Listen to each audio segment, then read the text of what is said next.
Halo, selamat pagi sahabat Drunska. Gimana kabarnya hari ini? Di hari Sabtu yang cerah ini, Hana kembali menyapa sahabat Drunska semuanya dalam tayangan Bincang-Bincang sama Doi, acara edukasi kesehatan yang rutin disiarkan secara langsung dari Instagram Rumah Sakit Dr. Un Kandang Sapi Solo.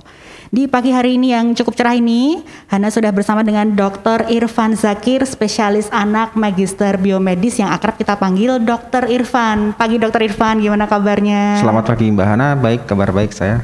Oke, di edisi kali ini kita akan berbincang mengenai screening TB atau tuberkulosis pada anak. Tuberkulosis menjadi salah satu penyakit menular yang harus kita waspadai sejak dini. Nah, gimana kita mengetahui cara atau langkah untuk melakukan deteksi tuberkulosis sejak dini pada anak? Kita akan obrolin bersama Dr. Irfan hari ini. Bagi sahabat Drunska yang ingin bergabung, yuk seperti biasa, langsung aja join ngobrol kirim komentar lewat kolom chat di tayangan live ini. Akan ada giveaway dari Rumah Sakit Dr. Un Kandang Sapi Solo bagi pemirsa yang beruntung. Kita langsung aja ke tema utama ya Dr. Irfan ya. Jadi mengenai TB atau tuberkulosis pada anak ini untuk tingkat kewaspadaannya cukup tinggi juga ya Dok ya, selain penyakit yang lain. Mungkin bisa dijelaskan Dok secara umum tuberkulosis terutama pada anak itu bagaimana? Ya baik, terima kasih Mbak Hana. Mungkin saya akan memberikan sedikit paparan singkat supaya nanti kita bisa mendapatkan gambaran yang baik terkait TBC pada anak. Jadi kalau judulnya itu kita kan screening TB pada anak. Itu nanti saya khawatir banyak yang rancu salah tangkap. Jadi orang itu mengerti TB itu tinggi badan. Jadi makanya pada judulnya ini saya rubah sedikit, yaitu adalah penapisan TBC pada anak. Jadi kalau kita berbicara tentang TBC itu kita harus melihat sejarahnya dulu. Ini apakah sudah tampil di atas ini? Ya sudah ya. Jadi kalau kita lihat dulu pada awal tahun 1900 atau pada abad ke-19, itu orang yang sakit TBC itu saking banyaknya dan saking virulennya, saking ganas.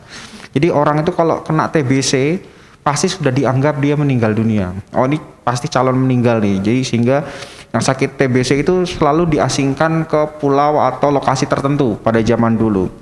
Kemudian kalau dilihat yang digambarnya bawah itu, kita lihat bahwa pada Perang Dunia Kedua, korban meninggal karena perang itu 6.800 orang, 800 sekian orang. Tapi yang meninggal karena TBC itu 7.997 orang dalam jangka waktu yang sama. Sehingga sempat dibuat gambar itu bahwa korban meninggal karena TBC itu lebih banyak dibanding korban meninggal karena Perang Dunia Kedua di daerah Amerika itu tersebut. Kemudian pada tahun 2020 kemarin itu ada program dari Presiden Jokowi bahwa TBC ini mempunyai prioritas penanganan yang urgent atau segera, sehingga sampai dibuat slogannya itu jargonnya TOS TBC, yaitu temukan, obati, sampai sembuh. Jadi memang harus sampai tuntas, karena TBC itu kalau nggak sampai tuntas dia rentan kambuh lagi, dan kambuhnya itu malah tambah parah. Gak menutup kemungkinan pada anak dan pada dewasa sama seperti itu. Sekarang kita lihat bahwa TBC, slide selanjutnya ya, kita lihat bahwa situasi TBC di Indonesia ini tahun 2017 cukup mengkhawatirkan. Ada hampir 840.000 kasus TBC pada tahun 2017, di mana 52.000 kasusnya itu anak-anak. Dan itu rata-rata tidak terdeteksi, sehingga semakin penting pada anak-anak untuk dilakukan deteksi sejak dini. Ya, slide selanjutnya, penting kita untuk mendeteksi TBC karena TBC ini pada anak mempunyai angka kematian atau mortalitas yang cukup tinggi. Kemudian dia juga bisa menyebabkan disabilitas atau kecacatan apabila TBC tersebut tidak diobati. Kan kasihan kalau anak Mbak Hana kecil tapi sudah mengalami disabilitas, maka kualitas hidup dan masa depannya pasti tidak sebagus pada anak-anak yang lain. Padahal itu bisa dicegah sejak dini ya. Betul, caranya adalah kita harus tahu bagaimana mekanisme penularannya. Nah di slide selanjutnya ini bisa kita lihat bahwa ketika kita bicara, anak itu berbicara itu sampai 200 partikel kuman TBC yang keluar. Kalau dia batuk sampai 3.500. Kalau bersin sampai 1 juta partikel yang keluar untuk kuman TBC itu dari anak tersebut. Nah itu dia bisa mati sebenarnya kalau terkena sinar matahari dalam waktu 1 sampai 2 jam. Tapi kalau di dalam ruangan, apalagi cahayanya kurang bagus, dia itu bisa bertahan sampai bulanan. Sehingga itu makanya penting untuk sirkulasi cahaya di ruangan. Kemudian slide selanjutnya mungkin untuk perjalanan penyakitnya saya nggak akan bahas terlalu detail ya. Kalau kita bisa lihat itu bahwa dari alur di atas, orang yang terkena TBC itu nggak melulu sakit. Jadi kita misalnya terkontak dengan pasien TBC gitu, kita bisa menghirup kuman TBC, bisa jadi sakit, bisa jadi enggak, tergantung daya tahan tubuh kita dan jumlah paparan bakterinya yang masuk ke tubuh kita. Kalau daya tahan tubuh kita turun, bakterinya banyak, maka kemungkinan kita menjadi sakit lebih besar. Seperti itu. Kemudian bagaimana kalau TBC pada anak itu nggak diobatin? Di slide yang ini dapat kita lihat bahwa ada tabel di sini. Ini tabel ini dibuat pada saat TBC belum ditemukan obatnya. Jadi tahun 1920-an itu TBC belum ada obatnya, sehingga ada seorang sarjana namanya Walgreen. Dia itu membuat catatan tentang perkembangan penyakit TBC. Nah, di atas ini bisa dilihat bahwa dalam waktu 6 bulan kalau nggak diobatin, itu bisa terjadi pleural effusions atau penumpukan cairan di selaput paru-paru. Dalam waktu 6-9 bulan kalau nggak diobati bisa terjadi erosi bronkus. Erosi bronkus itu yang adanya lecet di saluran pernafasan bagian atas. Mungkin kalau sering nonton sinetron, kalau orang sakit TBC, batuk ada darahnya, nah itu kayak gitu. Jadi sudah sekian lama tapi nggak diobatin, nah itu bisa. Salah satu gejalanya seperti itu. Bagaimana kalau 12 bulan, 3 tahun, 5 tahun nggak diobatin, dia makin menjalar ke organ-organ yang lain seperti paru-paru, otak, tulang, dan ginjal. Bisa sampai. Kemudian cara menegakkan diagnosisnya itu kita ada 2, dengan alat dan dengan klinis. Klinis itu gejala yang muncul pada anak tersebut. Ya, kalau alatnya sudah banyak bisa dilakukan. Kendalanya adalah pada anak itu tidak bisa mengeluarkan jumlah dahak yang cukup untuk pemeriksaan, sehingga akhirnya pada anak kita modifikasi dengan cara pemeriksaan yang lain. Nah, pemeriksaan yang lain ini di slide selanjutnya kita buat sistem scoring pada TBC ya, mungkin agak kurang jelas di sana kelihatan caranya dengan melihat apakah ada kontak dengan orang yang TBC, terus bagaimana uji tuberkulin. Nah, uji tuberkulin ini sangat penting atau tes mantuk itu ya sangat penting sebagai komponen untuk menegakkan diagnosis TBC pada anak. Nah, kebetulan di rumah sakit kita ini sudah bisa melakukan, Mbak Hana. Jadi kalau misalnya ada yang punya gejala-gejala TBC dan ingin melakukan screening atau deteksi, bisa dilakukan di rumah sakit Dr. Un, seperti itu. Kemudian nanti komponen lain yang dinilai dari status gizinya, kemudian ada gejala penyerta seperti demam dan batuk, ada pembesaran kelenjar getah bening, ya.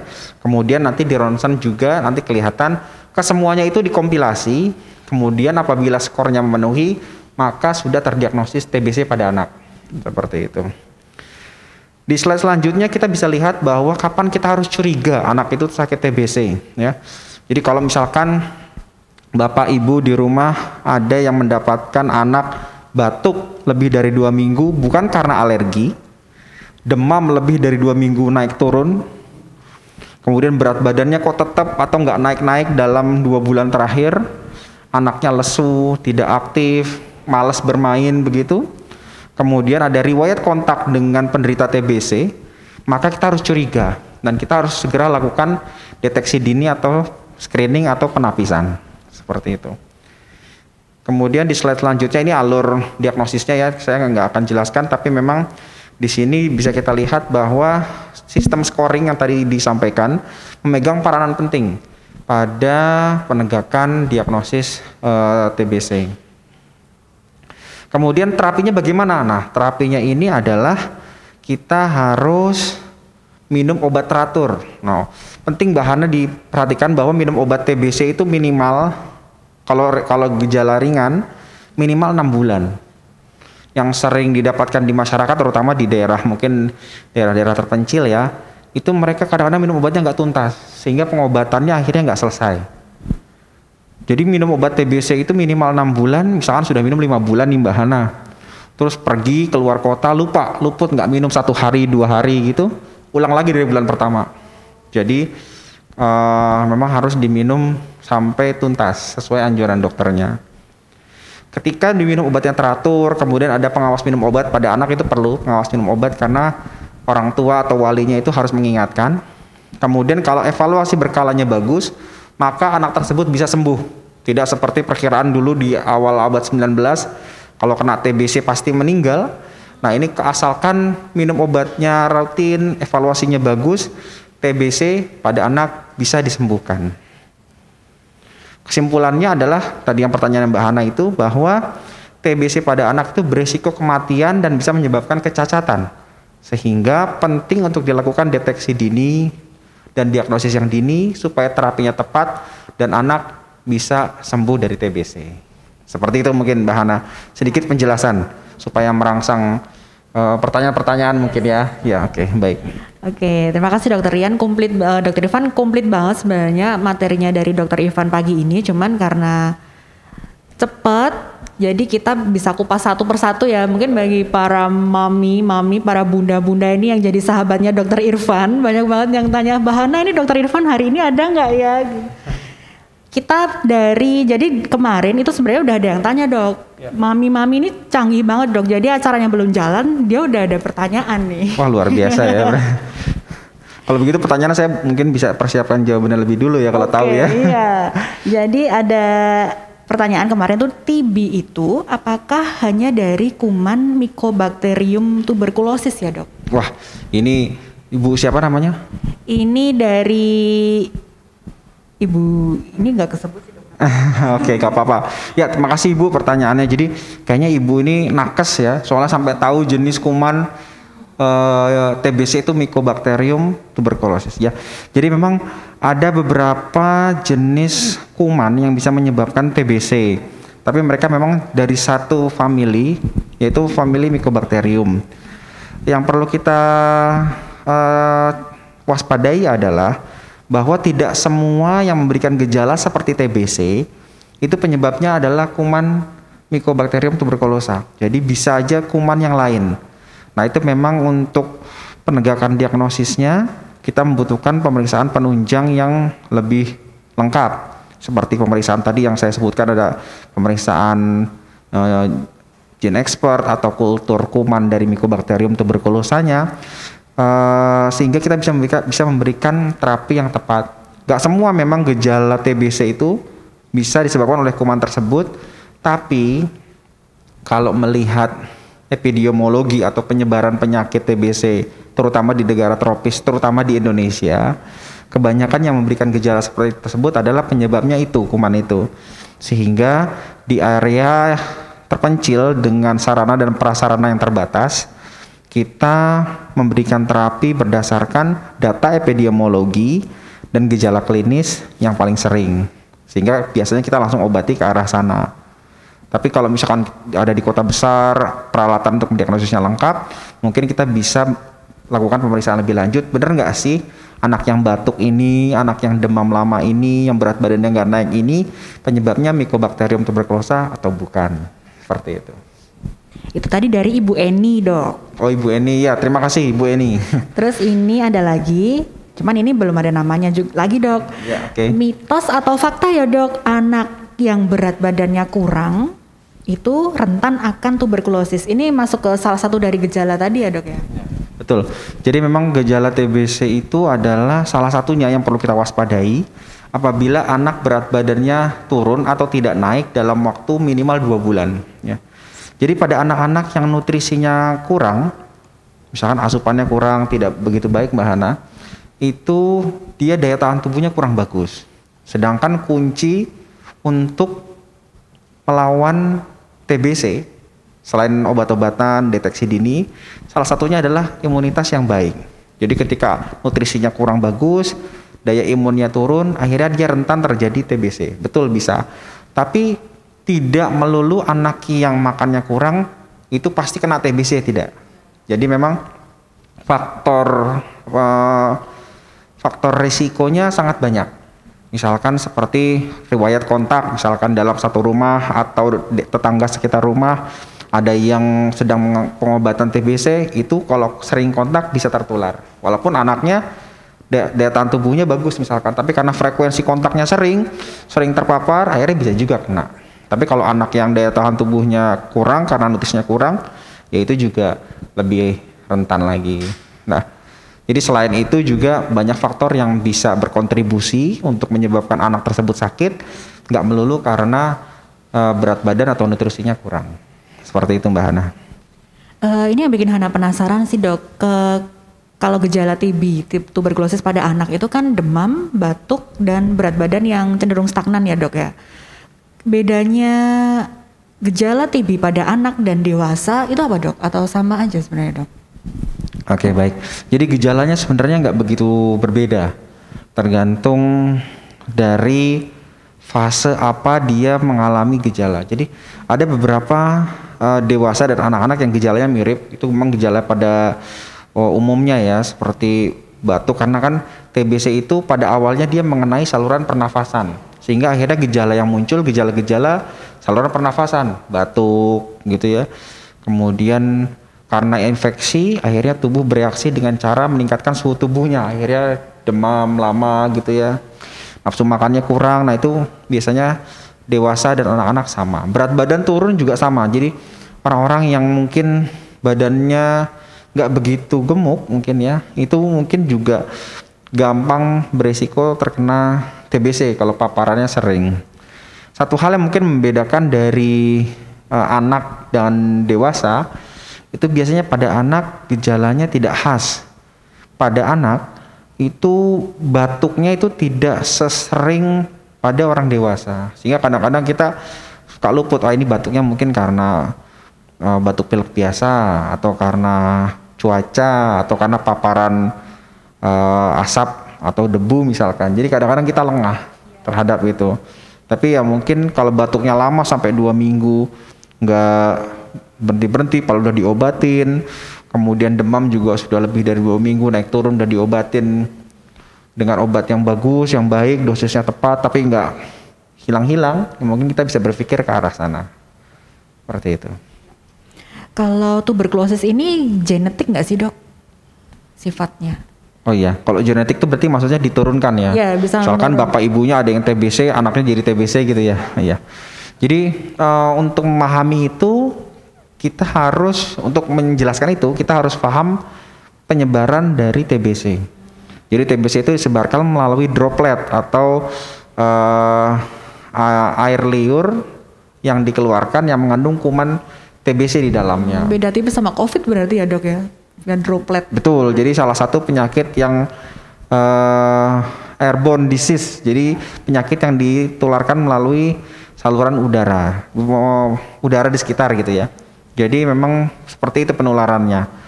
Jadi kalau genetik saya rasa tidak, kecuali misalkan bapak ibunya sakit TBC tidak diobati dengan baik, anaknya di rumah terpapar terus menerus, anaknya jadi sakit bisa. Tapi bukan berarti karena itu diturunkan, tapi karena memang dia paparan. Okay. Ini sahabatnya Dokter Irfan yang juga sahabat Drunska, ini udah banyak banget yang tanya dok. Ini udah masuk sekitar 6 pertanyaan, kita baca satu-satu ya dokter ya. Boleh, silakan. Ini dari Ibu Lestari. Dokter Irfan, apakah batuk berdarah pada tuberkulosis itu bisa terjadi dalam jangka panjang yang lebih dari 6 bulan? Ya, baik. Jadi seperti yang tadi di tabel Walgreen tadi yang sempat ditampilkan itu, bahwa batuk berdarah itu karena memang ada erosi atau lecet di daerah bronkus. Bronkus itu adalah saluran pernafasan yang adanya di atas paru-paru. Jadi sebelum masuk ke paru-paru itu ada namanya bronkus, sebelum dia bercabang ke paru-paru kiri dan kanan. Nah, di bronkus tersebut apabila terjadi infeksi, maka dia akan erosi atau lecet-lecet. Nah, ketika kondisinya tidak diobati atau diabaikan seperti itu, mungkin saja gejala batuk berdarahnya itu bisa bertahan lebih dari 6 bulan. Ya, mungkin di daerah-daerah terpencil yang kurang edukasi, maksudnya edukasi untuk promosi kesehatan ke sana itu aksesnya kurang gitu, mungkin bisa ada pasien yang mengalami seperti itu. Tapi di era keterbukaan informasi seperti saat ini seperti sudah jarang. Jadi kalau ada ibu lihat di sinetron gitu ya, ada yang orang TBC batuk-batuk langsung berdarah gitu, itu mungkin gejala dulu tahun 60-an, tahun 70-an. Sekarang TBC jarang yang batuknya sampai segitu, karena biasanya udah ada gejala belum sampai 6 bulan itu kita sudah bisa deteksi, akhirnya erosinya itu nggak terjadi, sehingga gejala-gejala khas TBC zaman dulu itu nggak bisa kelihatan seperti sekarang, begitu. Jadi ya mungkin kita sesuaikan juga dengan sosioekonomi lingkungannya, mungkin nanti gejalanya bisa bervariasi. Ya. Dari Bu Lestari lagi dok, ini mungkin Bu Lestari ini relate ya dengan tuberkulosis. Jadi ada lagi infeksi tuberkulosis yang disertai infeksi jamur paru-paru, itu disebabkan oleh apa ya dokter? Ya baik, terima kasih Bu Lestari. Ini kayaknya Bu Lestari nakes ya, kok bisa sampai tahu sedemikian ya. Memang satu hal yang terjadi di daerah tropis adalah beda seperti kalau di daerah yang lain ya, di mana tingkat kelembaban atau humidity-nya itu tinggi, udaranya itu, maka kadang-kadang infeksi TBC di mana daya tahan tubuhnya itu akan menurun, itu mudah terjadi infeksi sekunder. Infeksi sekunder itu adalah infeksi yang penyerta. Jadi nih orang nih sebenarnya apes banget ya. Jadi udah kena TBC terus kena infeksi jamur lagi gitu. Nah, itu bisa terjadi. Tapi ini biasanya terjadi pada orang-orang yang daya tahan tubuhnya rendah, bukan karena faktor asupannya yang kurang, tapi memang dia ada sesuatu di dalam penyakit yang lain. Misalkan orang ini menjalani kemoterapi. Kalau kita tahu kan kemoterapi itu menurunkan daya tahan tubuh sehingga mudah terkena penyakit-penyakit yang harusnya kalau daya tahan tubuhnya kuat itu nggak jadi sakit. Jadi bisa seperti itu. Jadi orang-orang yang menjalani kemoterapi atau yang punya keganasan pada fase lanjut yang tidak diterapi, atau orang-orang dengan kelainan defisiensi atau kekurangan imun, atau orang-orang yang punya penyakit inflamasi yang sistemik seperti lupus misalkan, seperti itu yang menjalani obat, itu bisa terjadi seperti itu. Tapi kan populasinya terbatas sehingga mungkin yang mendapatkan infeksi double ini nggak terlalu banyak, seperti itu mungkin. Dari Bu Lestari kita beralih ke Ibu Titik Rian. Dokter Irfan, bagaimana cara minum obat TBC yang benar untuk menghindari resistensi antibiotik khususnya untuk anak-anak? Ya baik, wah ini pertanyaannya susah nih. Bagaimana cara meminum obat yang benar untuk menghindari resistensi? Betul. Jadi memang obat TBC itu pada waktu pertama kali ditemukan, dia obat yang hanya satu jenis, itu biasanya efeknya tidak optimal dan malah terjadi resistensi, atau mungkin resistensi itu istilah awamnya apa ya, kebal terhadap jadi kuman TBC-nya tidak dieradikasi atau tidak dilawan dengan maksimal, akhirnya kumannya itu dia beradaptasi terhadap obat tersebut sehingga akhirnya jadi resisten atau kebal ya. Makanya sekarang metodenya pengobatan TBC itu tidak monoterapi, tapi multi drug atau obat yang diberikan kombinasi. Jadi kalau pengobatan standar itu kita ada 3 sampai 4 jenis obat TBC yang diberikan secara bersamaan. Kalau zaman dahulu itu 3 atau 4 obat itu terpisah. Jadi kita makannya satu-satu. Nah, pada anak itu kan biasanya masalah kendala utama adalah kepatuhan. Anaknya bosen, baru minum seminggu udah bosan nggak mau minum lagi. Akhirnya sekarang inovasinya obat-obatan TBC pada anak dan dewasa juga itu mereka dijadikan satu. Jadi keempat obat itu dijadikan dalam satu tablet. Itu sekarang produksinya udah seperti itu untuk menghindari ketidakpatuhan minum obat. Nah akhirnya satu itu diminum setiap hari selama sekali sehari biasanya. Anjurannya biasanya pagi supaya lebih mudah mengingat minum obatnya, dan juga penyerapannya lebih bagus sehingga minum obatnya teratur. Kalau minum obatnya teratur, pengawas minum obatnya juga baik, kemudian evaluasi berkalanya bagus oleh dokternya, maka angka resistensinya mungkin bisa ditekan. Ya, tapi kalau minumnya sembarangan, kadang minum, kadang enggak, itu nanti akan jadi kebal. Akhirnya kita mesti pakai obat yang lini kedua. Nah, obat yang lini kedua itu penggunaannya tidak boleh sembarangan, karena kalau sampai sembarangan, kuman TBC-nya itu kebal lagi terhadap lini kedua, maka pakai lini yang selanjutnya. Kalau lini selanjutnya masih nggak bisa juga, berarti hopeless, karena obatnya cuman terbatas. Gitu, jadi nggak bisa dibuat main-main kalau minum obat TBC. Makanya sebelum kita memulai pengobatan TBC itu biasanya dokternya itu meminta komitmen dari keluarga supaya minum obatnya harus teratur, jangan sampai luput, apalagi nggak minum sama sekali. Begitu mungkin Mbak Hana. Jawaban tadi juga menjawab pertanyaan selanjutnya ini dok, dari Bu Lestari dan Ibu Titi Irian lagi. Jadi ini kurang lebih sama. Pengobatan TB pada anak apakah sama dengan TB pada dewasa, mengingat anak-anak susah minum obat?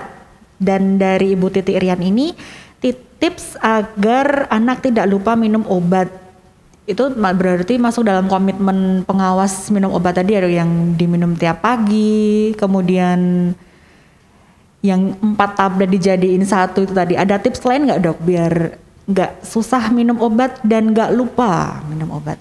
Ya baik, ya mungkin yang menjadi permasalahan pada anak itu kebanyakan adalah kepatuhan. Jadi anak-anak tuh udah bosen, akhirnya nggak patuh, nggak mau minum obat. Kalau orang tuanya mungkin tidak berkeras hati atau tidak berkomitmen, mungkin ya akhirnya ngikutin anaknya, udahlah nggak apa-apa, nggak usah minum gitu kan. Nah itu yang sering jadi masalah. Jadi tipsnya adalah memang harus komitmen di awal, dan biasanya kalau orang tuanya menetapkan disiplin untuk minum obat, anak itu akan patuh ya. Jadi kalau anak itu saya rasa tuh gimana orang tuanya. Kalau orang tuanya memang komitmen terhadap minum obat, anak biasanya ngikut. Tapi kalau misal orang tuanya misalkan tidak komitmen gitu ya, kadang-kadang ingat kadang enggak, anak akhirnya melihat bahwa obat ini nggak penting, jadi nggak perlu diminum juga nggak apa-apa sebenarnya. Dan satu lagi tipsnya, mungkin kita harus membuat suasana minum obat itu menyenangkan, bukan paksaan. Jadi secara psikologis harus dikemas dengan cantik. Mungkin Bapak Ibu bisa melihat sifatnya masing-masing anak, kemudian menyesuaikan dengan sifat anak tersebut ya. Yang penting nanti suasananya menyenangkan, akhirnya minum obat bukan momok, tapi minum obat merupakan suatu kebiasaan. Banyak anak-anak malah sampai ada yang kalau orang tuanya bisa desain suasananya menyenangkan, kalau kadang-kadang anaknya ngingetin, ayah bunda hari ini belum minum obat. Oh iya, jadi harus bisa sampai seperti itu. Nah itu nanti cara mengemasnya dengan cantik seperti apa, mungkin Bapak Ibu yang di rumah lebih mengenal anak-anaknya sifatnya seperti apa, begitu. Jadi begini ya Ibu Lestari dan Ibu Titi Rian, biar nggak lupa dan nggak susah minum obat buat anaknya.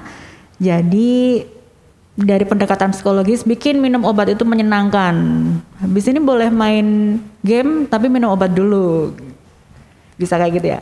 Kita lanjut ke pertanyaan selanjutnya dok, dari Ihya Entertainment. Dokter, saya mau bertanya, namun ini tentang bronkitis pada anak. Agak out of topic, nggak apa-apa ya dok ya. Bagaimana ciri-cirinya yang signifikan, kemudian apa pencetusnya dan apa yang harus dihindari? Ya baik. Jadi kalau kita melihat secara terminologi atau asal muasal dari katanya, tadi bronkitis yang disebutkan ya. Nah, bronkitis itu adalah, itis itu artinya peradangan. Bronkitis itu adalah bronkus, peradangan pada bronkus. Tadi yang erosi pada bronkus itu, nah itu tadi jadi saluran yang sebelum masuk ke paru-paru. Sebenarnya ada salah kaprah di masyarakat itu bahwa ketika kita menanyakan, Bu ada nggak riwayat sakit TBC di anaknya sebelumnya? Nggak ada, paling cuma dulu pernah sakit bronkitis, minum obat 6 bulan. Itu sebenarnya TBC. Jadi banyak salah kaprah, orang bilang TBC nggak ada, cuma pernah berobat bronkitis 6 bulan gitu. Kadang-kadang itu yang salah kaprah. Kadang-kadang ada yang juga bilang nggak ada TBC, ada cuma flek paru-paru. Nah itu sebenarnya sama aja sebenarnya. Terminologi itu sama, cuma mungkin terlanjur salah kaprah. Akhirnya karena TBC itu ya dulu momok sekali pada tahun awal di tahun 50-an 60-an tuh momok sekali. Jadi orang menyebutkan TBC itu kayak aib buat keluarganya, sehingga mereka menggunakan kata yang lebih halus, bronkitis atau misalkan flek paru gitu. Padahal sebenarnya sama-sama TBC. Dan itu mungkin perlu diperjelas. Tadi kan pertanyaan adalah gejala bronkitis gitu ya. Nah, kalau ini gejala bronkitis bukan karena TBC, biasanya dia gejalanya adalah gangguan saluran pernafasan dan infeksi secara keseluruhan, misalkan demam. Jadi gangguan pernafasannya itu bisa sesak nafas, batuk ya. Karena bronkus itu kan merupakan saluran pernafasan, sehingga dia cenderung ke arah gangguan pernafasan. Pada kelompok anak tertentu itu penyebab bronkitis bukan TBC ya, bronkitis bukan TBC, itu bisa beda-beda Mbak Hana. Jadi pada anak di bawah 2 tahun penyebab bronkitis itu kebanyakan virus. Nah, dulu virus corona sebelum saat COVID pandemi ini bisa menyebabkan gangguan pernafasan atau bronkitis pada anak, bisa saja. Jadi biasanya dia demam, batuk, sesak. Tanda yang khas biasanya dia mengeluarkan suara mengi pada saat dia menghembuskan nafas. Jadi kalau kita dengar itu, biasanya nggak kedengeran dengan pendengaran biasa, kita butuh alat bantu stetoskop misalkan. Jadi ada bunyi mengi pada saat dia buang nafas. Tapi kalau pada anak di atas 2 tahun penyebabnya biasanya lebih ke arah bakteri. Bakterinya banyak, bisa berbagai jenis macam bakteri, tidak melulu bakteri khusus yang tahan asam seperti Mycobacterium. Nah itu bisa. Untuk cara penetapannya memang kita perlu melakukan kultur ya. Jadi cara yang definitifnya adalah dikultur, diambil di swab, kemudian ditumbuhkan di lab, di kultur kira-kira ini kumannya apa, baru ditentukan terapi yang tepat. Tapi itu memakan waktu sehingga kurang bijaksana dalam tata laksananya. Sehingga biasanya kita lihat epidemiologi atau penyebab tersering kuman pada anak di kelompok usia berapa, di daerah mana. Kita lakukan terapi, kalau misalkan belum sembuh juga baru kita lakukan kultur. Tapi kalau enggak, biasanya dia sembuh berarti sudah cocok dengan terapi yang kita berikan berdasarkan profil epidemiologi di daerah tersebut. Seperti itu mungkin, semoga bisa menjawab. Komplit banget jawabannya dok. Bagi sahabat Druska, Rumah Sakit Dr. Un Kandang Sapi Solo ini memiliki layanan klinik TB.SIGA dok. Jadi tuberculosis directly observed treatment short course. Itu yang bisa memfasilitasi sahabat Drunska baik bagi anak maupun dewasa. Jika mami and daddy menemukan gejala yang mengarah ke tuberkulosis pada sang buah hati, segera periksa ke dokter spesialis anak. Ini dokter Irfan ini praktik setiap hari Senin, Rabu, Kamis mulai jam 3 ya saudara. Dan Jumat juga. Oke, sahabat Drunska tidak perlu khawatir datang ke rumah sakit karena Drunska tetap aman. Nah di masa PPKM ini, bagi sahabat Drunska yang di rumah aja dan ingin konsultasi dengan dokter, Drunska juga telah membuka layanan telemedicine atau konsultasi online dengan dokter melalui video call. Udah canggih banget nih Rumah Sakit Dr. Kandang Sapi Solo. Kita lanjut menyapa para bunda dok. Ini udah ada pertanyaan. Baik. Ini menarik nih, aku juga pengen tahu juga nih dok, ini dari Ibu Titi Rian lagi. Kalau ibu hamil, dia mengalami atau ada penyakit tuberkulosis, apakah anaknya setelah lahir berpeluang besar kena TB juga dok? Apalagi kan kalau ASI eksklusif gitu kontaknya erat banget ya dok. Ya baik, jadi memang penularan dari secara vertikal, dalam hal ini dari ibu ke janin atau ke bayinya, itu penularannya bisa melalui berbagai macam cara. Cara yang pertama yang biasa yaitu melalui droplet atau paparan udara. Jadi kuman yang keluar dari ibu terhirup oleh anaknya itu bisa menjadi penularan. Tapi pada saat di janin itu pada saat hamilnya, pada saat di kandungan, darah ibu dan darah anaknya itu kan menyatu. Jadi memang kuman TBC itu juga bisa menular melalui peredaran darah. Jadi ketika ibunya sakit dan ibunya abai tidak melakukan terapi, maka bisa saja ada kemungkinan itu bayinya lahir dalam kondisi sudah sakit TBC. Bisa saja.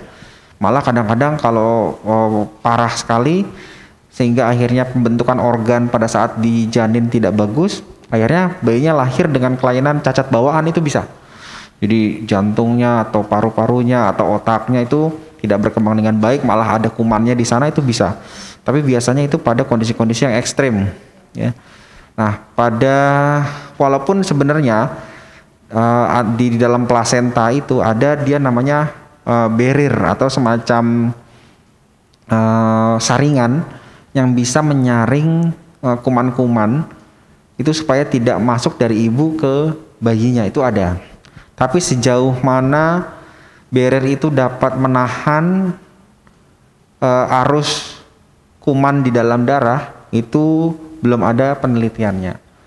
Jadi kebanyakan memang biasanya kan kalau ibu yang rutin memeriksakan kehamilannya ada gejala-gejala tanda sakit seperti itu, biasanya langsung diobati. Yang penting kan ibunya rutin memeriksakan kehamilannya, biasanya terdeteksi langsung diobati sehingga tidak sampai anaknya sakit TBC. Ya. Seperti itu mungkin, ya, semoga-moga bisa menjawab. Terus kalau kaitannya dengan yang sudah melahirkan dan dia menyandang TBC gitu dok, kalau menyusui tipsnya gimana dok biar tidak menularkan ke babynya selain dengan pakai masker tentunya ya dok ya? Ya betul. Nah uniknya lagi adalah pada ASI itu tidak mengandung kuman TBC. Jadi memang ASI itu dibentuk atau dibuat dari nutrisi yang ada di dalam darah ibu, tapi memang tidak mengandung kuman TBC. Nah, penularannya adalah biasanya lewat udara. Sehingga kalau pada saat menyusui harusnya si ibu menerapkan protokol kesehatan. Nggak hanya di masa pandemi, sebelum masa pandemi pun kalau ibu yang menderita TBC dan memilih untuk memberikan ASI langsung kepada bayinya, itu mungkin harus pakai masker seperti kemudian membatasi waktu kontak dengan bayinya hanya di waktu-waktu tertentu saja, atau mungkin ibunya bisa membuat ASI perah misalkan, jadi dipompa ASInya kemudian diberikan oleh anggota keluarga lain yang lebih sehat. Mungkin cara itu bisa ditempuh untuk mengurangi resiko penularan TBC dari ibu ke anaknya. Seperti itu mungkin. Kemudian apa saja persiapan untuk menjalani screening TBC dok? Oke, baik. Ini pada anak berarti ya? Ya. Jadi kalau pada anak untuk menjalani screening TBC itu ada beberapa kondisi yang harus dipersiapkan. Nggak ribet sebenarnya. Cuma biasanya ada riwayat minum obat-obatan yang harus dievaluasi oleh dokternya, kira-kira ini mempengaruhi enggak. Jadi misalkan dia sakit, batuk, demam, kemudian berobat oleh dokternya diberikan obat-obatan pastikan, tapi enggak sembuh-sembuh misalkan karena bukan obat khusus TBC, itu mungkin saja terjadi. Nah kemudian nanti sebelum screening nanti dokternya akan melihat daftar obat-obatan apa saja yang diminum. Khawatirnya nanti obat-obatan tersebut ada beberapa yang bisa membuat hasil pemeriksaannya menjadi bias sehingga pemeriksaannya kurang akurat. Nah itu mungkin nanti jenis obat-obatannya harus direview lagi, dikaji mana yang harus di stop, mana yang masih bisa diminum sehingga hasilnya tidak bias. Mungkin seperti itu. Tapi jenis obatnya nanti kita lihat atau kaji kasus per kasus karena tiap kasus nanti obat yang diminum kan tidak sama. Seperti itu mungkin. Ada lagi pertanyaan dokter. Apakah penderita diabetes, ini lebih ke arah TBC dewasa sih dok ini, apakah penderita diabetes rentan terserang TB? Ya baik, jadi nggak cuma dewasa aja, mungkin anak juga ada yang kena diabetes ya. Jadi kalau diabetes itu kan kebagi dua, ada yang tipe 1 dan tipe 2. Kalau tipe 2 itu karena insulinnya kurang sensitif. Jadi akhirnya gulanya naik dalam darah. Nah, yang tipe 1 adalah pada anak kebanyakan itu dia organ yang menghasilkan insulinnya rusak. Bisa karena obat, bisa karena trauma, bisa karena infeksi, sehingga akhirnya insulinnya rendah dalam darah, akhirnya dia jadi DM juga, jadi diabetes juga. Jadi bisa pada anak itu ada diabetes mellitus. Nah, pada anak-anak yang dengan diabetes mellitus itu biasanya bermasalah dengan imunitas. Jadi dia bisa rentan juga terkena TBC apabila kontaknya memang erat dengan penderita TBC. Masalahnya DM itu bisa dikontrol. Sehingga pada anak-anak dengan diabetes mellitus yang terkontrol, walaupun memang harus minum obat atau mendapatkan injeksi insulin berkala, itu daya tahan tubuhnya kuat. Sehingga kemungkinan dia menjadi rentan terhadap infeksi TBC bisa menjadi rendah. Jadi mungkin kuncinya adalah evaluasi dan kontrol terhadap diabetesnya, maka mungkin resikonya jadi rendah. Seperti itu. Dari Ibu Lestari lagi nih dok, ini saya sudah di info nih kurang 10 menit waktunya, tapi masih ada satu pertanyaan. Baik. Kita baca yang terakhir, ini kayaknya kurang gitu kalau nggak mengkaitkan TBC dengan COVID yang lagi happening banget ini. Banyak kasus COVID yang saat ini pada anak dok, naik ya dok kayaknya. Jika anak tersebut mempunyai riwayat TBC kemudian terkonfirmasi positif COVID, pengobatannya gimana dok? Ya baik, jadi kalau anak ini riwayat berarti sedang tidak sakit, maksudnya sudah sembuh. Saat stase sudah sembuh, bagaimana pengobatan? Kalau masih dalam pengobatan TBC, delalah kena COVID gitu dok. Baik, oke, baik. Jadi kalau misalkan dia sudah sembuh dari TBC, biasanya faktor protektif atau fungsi protektif dari saluran pernafasan itu dia bekerja dengan baik, sehingga akhirnya tidak rentan terjadi atau menderita COVID pada anak. Ya, kalau misalkan sedang mengobati TBC pada fase-fase awal itu memang rentan karena obatnya belum bekerja dengan baik dan kumannya itu masih cukup kuat. Tapi kalau misalkan pengobatan sudah di atas 1 bulan, tinggal kita hanya mengeradikasi kuman TBC-nya, biasanya resiko penularannya rendah. Ya. Nah, satu hal yang perlu digarisbawahi adalah pada COVID anak itu gejalanya nggak sama seperti COVID pada dewasa. Jadi COVID itu dia untuk bisa menginfeksi harus nempel di titik tangkap. Reseptor kita sebut namanya. Nah, reseptornya itu pada anak atau pada dewasa dan anak ya, itu dia ada di saluran pernafasan dan saluran pencernaan kebanyakan. Pada anak, reseptor di saluran pernafasannya itu belum berkembang dengan sempurna. Akhirnya pada COVID pada anak itu biasanya gejalanya nggak ke pernafasan, gejalanya ke pencernaan, seperti diare, mual muntah, nyeri perut gitu ya. Tapi kalau pada dewasa karena dia menyerangnya langsung ke pernafasan, maka gejalanya lebih dominan ke pernafasan. Demam, batuk, sesak nafas, ketika di ronsen gambaran parunya itu banyak bercak-bercak, nah itu ke arah sana. Sehingga akhirnya karena reseptornya itu belum berkembang pada anak, akhirnya resiko terjadi infeksi pernafasan pada anak itu menjadi lebih rendah, walaupun ada sebenarnya, tapi rendah. Sehingga yang sakit TBC ini sebenarnya nggak begitu memberikan dampak langsung terhadap kerentanan terjadi COVID pada anak, karena biasanya COVID itu di anak itu di saluran pencernaan. Jadi walaupun itu secara teori seperti itu, nggak menutup kemungkinan dalam praktek sehari-hari ada saja yang bisa berpengaruh. Nah itu perlu dievaluasi satu-satu.